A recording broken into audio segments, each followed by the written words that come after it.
So, nung nakiusap si Colonel Garma na kausapin si Colonel Grijaldo kasi nga kaibigan nga daw niya. So, yun nga, pinatawag namin doon sa may likod para at least malaman kung totoo yung mga sinasabi ni Colonel Garma about doon sa kanyang affidavit.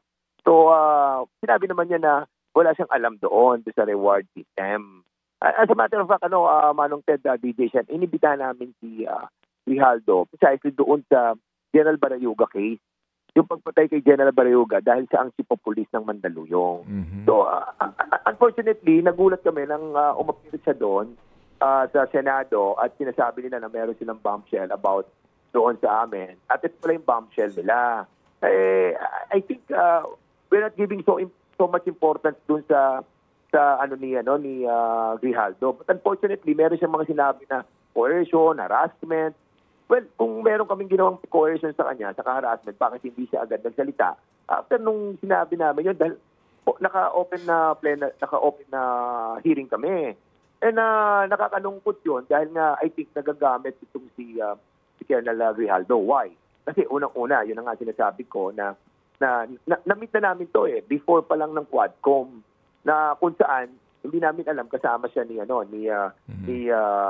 Colonel Garma doon sa meeting na supposedly hindi naman siya kasama dahil may sasabihin nga daw na importante sa amin si Colonel Garma. But yun na nga, nangyari na yon at hindi na namin binigyan ng pansin yung usapan namin noon dahil sabi niya magsasabi siya ng totoo. But nung nandun na si Colonel Grijaldo, nabago na yung lahat. So, ngayon, nangyari na to, I think meron talagang behind kay Colonel Grijaldo. Unfortunately, the venue doon sa ating pong sa Senado, it was used para to discredit the Quadcom and my person. So, para lang mas klaro, kasi ang sabi niya na siya daw po'y pinagsisinungaling ninyo. Paano ho niyo ba na-handle yung pakikipag-usap sa kanya dito po sa supposed to be nga pag-corroborate sa statement ni Garma? Briefly lang yun kasi sinabi lang ni Colonel Garma may alam si Colonel Grijaldo about the payment system. So yun lang ang pinakita namin. Sabi namin may alam ka ba dito about the sinasabi ni Garma na merong reward system. Naku, wala ko kami alam dyan, yun ang sabi niya. So hindi na kami nag-pursue. Kasi nga kami betting binibet natin yan kung talagang totoo yung sinasabi. So, ito sa mga betting yan, si Colonel Grijaldo. But unfortunately, sinabi niya wala siyang alam. So, we stop. We stop right there. Opo. So, yan po ang inyong pahayag dito po sa sinasabi nga ni Grijaldo. Si Grijaldo ho ba ay iimbitahan pa ninyo sa next hearing ninyo?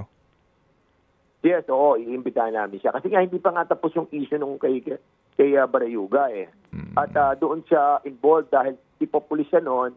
Tapos we are trying to find out yung mga report tungkol doon sa investigasyon ng pagkamatay sa Mandaluyong na kung saan siya ang chief of police. Yun ang issue niya Kaya nga nagtataka kami dahil nga hindi naman napapag-usapan na siya doon sa Kongreso dahil sadali andun siya para, basically, tirain yung Quadcom. Ted Filon at DJ Chacha. Ngayon, nasa Radyo 5, 92.3 News FM. Monday to Friday, 6 to 10 a.m.